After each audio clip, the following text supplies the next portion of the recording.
छत्रपति शिवाजी महाराज की जय भवानी।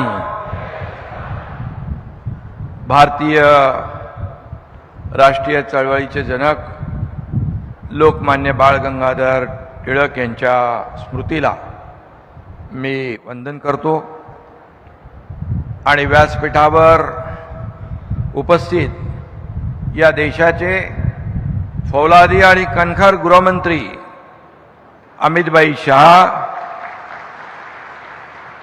आजचे सत्कार मूर्ती भारताचे राष्ट्रीय सुरक्षा सल्लागार गौरव मूर्ती अजित डोभालजी, आपले लोकप्रिय मुख्यमंत्री देवेंद्र फडणवीसजी, उपमुख्यमंत्री सुनेत्राताई पवारजी,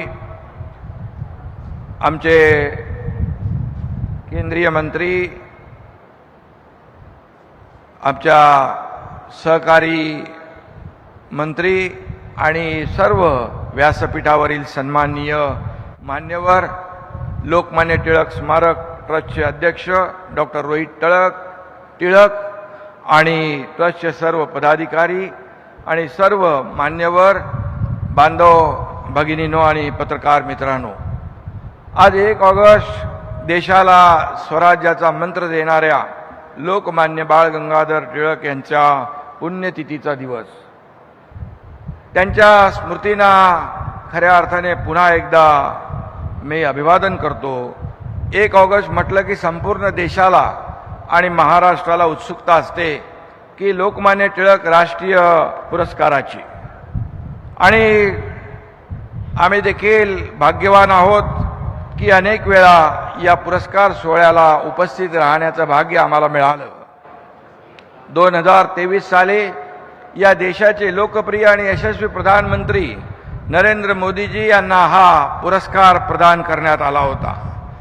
यापूर्वी श्रद्धेय अटल बिहारी वाजपेयी यांच्यासह अनेक मान्यवरांना आजवर या पुरस्काराने सन्मानित केलेला आहे। आज याच पुरस्काराच्या गौरवशाली परंपरेमध्ये देशाचे राष्ट्रीय सुरक्षा सल्लागार अजित डोभालजी यांचं नावही जोडलं गेलेलं आहे, आणि ही आपल्यासाठी आनंदाची अभिमानाची बाब है। इसी पुण्यभूमि से लोकमान्य तिलक जी ने देश को स्वराज्य का मंत्र दिया था। देश की सुरक्षा के लिए अपना जीवन समर्पित करने वाले एक महान व्यक्तित्व का उसी पुणे में सम्मान हो रहा है। इससे बड़ी खुशी क्या हो सकती है। शेक्सपियर कह गए थे नाम में क्या रखा है, लेकिन मैं कहता हूं अजित डोभाल सिर्फ नाम ही काफी है। महाराष्ट्राच्या 13 करोड जनतेच्या वतीने मी त्यांचं अभिनंदन करतो आणि एक गोष्टीचा इथे मुद्दाम उल्लेख करतो।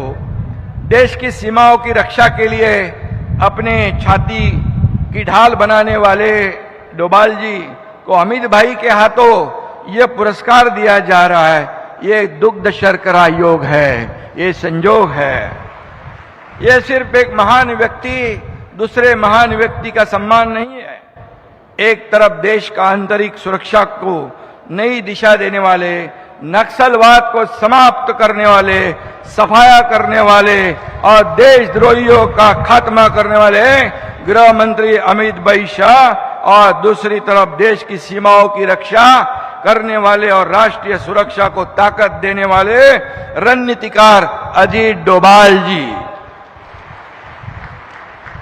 यह भारत की राष्ट्रनिष्ठा, राष्ट्र शक्ति और राष्ट्रीय सुरक्षा की संकल्पना को नमन करने का समारोह है। और मैं यह भी कहूंगा कि 2014 में इस कल्याणकारी सुराज्य की सरकार की स्थापना मोदी जी ने की। अमित भाई तो उनके साथ साहेब के तरीके से खड़े थे। हम सिर्फ राम नहीं कहते, साथ में लक्ष्मण का नाम भी लेते हैं। राम लक्ष्मण की जोड़ी कहते हैं। वैसे देश की राष्ट्रप्रेमी जनता आज मोदी शाही कहती है। यह भी हमारे लिए बहुत ही गर्व की बात है। लोकमान्य तिलक जी ने हमें स्वराज का महामंत्र दिया और आज हमारा देश उस स्वराज की सुरक्षा का मंत्र दुनिया को, विश्व को दे रहा है, ये हमारे लिए गौरव की बात है। इस मंत्र की रचना डोभाल साहब ने आदरणीय प्रधानमंत्री और आदरणीय केंद्रीय गृह मंत्री के मार्गदर्शन में कर रहे हैं। लोकमान्य तिलक और अजीत डोभाल जी का दौर तो वैसे अलग अलग है, लेकिन जब हम देश हित और इंटेलिजेंस की बात करते हैं, उस नजरिए से देखते हैं, तो डोभाल जी और लोकमान्य तिलक जी के आदर्शों पर ही चलने वाले एक व्यक्तित्व के रूप में आपको दिखाई पड़ेंगे, जिसका उल्लेख डॉक्टर रोहित जी ने भी किया है। ब्रिटिश साम्राज्य की नींव हिलाने के लिए लोकमान्य तिलक जी ने खुद का एक समांतर काउंटर इंटेलिजेंस नेटवर्क तैयार किया था। तिलक जी के नेटवर्क में ब्रिटिश प्रशासन के अधिकारी, पुलिस और डाक विभाग के कर्मचारी मुखबिर यानी खबरी के रूप में काम करते थे। ब्रिटिश क्या कार्रवाई करने वाली है, इसकी खबर लोकमान्य तिलक जी को पहले ही मिल जाती है, और डोभाल जी और हमारे इंटेलिजेंस एजेंसियों का नेटवर्क भी लोकमान्य तिलक जी के आदर्श पर चला रहे हैं। यह भी हमारे लिए बहुत ही गर्व की बात है। आतंकवाद की कमर तोड़ने और दुश्मनों से देश की रक्षा करने के लिए डोभाल जी ने भारत की इंटेलिजेंस प्रणाली को दुनिया में अव्वल बनाया। डोभाल जी 7 साल पाकिस्तान में अंडर कवर एजेंट बनकर रह चुके। ऑपरेशन ब्लू स्टार से पहले स्वर्ण मंदिर में कितने आतंकवादी हैं, उनकी ताकत कितनी है, उनकी तैयारी कैसी है, यह जानकारी महत्वपूर्ण थी। उस समय एक फेरी वाला सामान लेकर मंदिर में आता जाता था, वो फेरी वाला कौन था, जब मैं डोभाल जी से नहीं पूछूंगा। एक अधिकारी तौर पर भी पंजाब में खालिस्तानवादी आंदोलन के खिलाफ लड़ाई में डोभाल जी की भूमिका निर्णायक रही। इसके लिए डोभाल जी को कीर्ति चक्र से सम्मानित भी किया गया, और भारतीय सेना के बाहर किसी व्यक्ति को कीर्ति चक्र का सम्मान देश के इतिहास में यह सिर्फ डोभाल जी को ही मिला है, यह भी हमारे लिए गौरव की बात है। उरी के आतंकवाद का भी यहाँ पर उल्लेख रोहित जी ने किया है, सर्जिकल स्ट्राइक का भी किया है, पुलवामा हमला इसका भी किया है, और ऑपरेशन सिंदूर तो कोई नहीं भूल सकता है। और हमारी सेना ने महज 23 मिनट में पाकिस्तान को घुटनों के बल पर लाने का काम किया है, यह भी हमारे देश के लिए गौरव की बात है। और इसमें हमारे प्रधानमंत्री जी, हमारे गृह मंत्री जी और अजीत डोभाल जी का भी बहुत बड़ा योगदान है। अतुलनीय देश प्रेम, बेहतरीन रणनीतिक कौशल और राष्ट्र रक्षा के लिए किए गए कड़े सटीक फैसले ही डोभाल जी की असली पहचान है। राष्ट्र प्रथम, यही राष्ट्रभक्त डोभाल जी का मिशन है। अजीत डोभाल जी को अक्सर क्या कहने का, अभी रोहित ने तो धुरंधर की बात कही है, जेम्स बॉन्ड, भारत का जेम्स बॉन्ड। अभी जेम्स बॉन्ड का जमाना चला गया है। डोभाल साहब को नए भारत का असली धुरंधर कहे जाना भी उचित होगा। घर में घुस के मारेंगे, सशक्त भारत के इस निर्धार को पूरा करने का साहस दिखाने वाले डोभाल जी पर्दे के नहीं बल्कि असली धुरंधर है। और उनके पीछे चट्टान की तरह खड़े होने वाले हमारे मोदी जी और गृह मंत्री अमित भाई यहाँ पर उपस्थित है। इसीलिए ये सम्मान को 4 चांद लग गए हैं। डोभाल जी के युद्ध के मैदान में सीधे लड़ने वाले सैनिक नहीं, लेकिन उन्हें देखकर एक ही 2 पंक्तियां कहता हूं, सीमाएं सिर्फ नक्शों में नहीं होती, सीमाएं सिर्फ नक्शों में नहीं होती, उन्हें हौसलों से भी महफूज रखा जाता है। ये 2 पंक्तियां ही डोभाल जी का पूरा प्रोफाइल बताती है।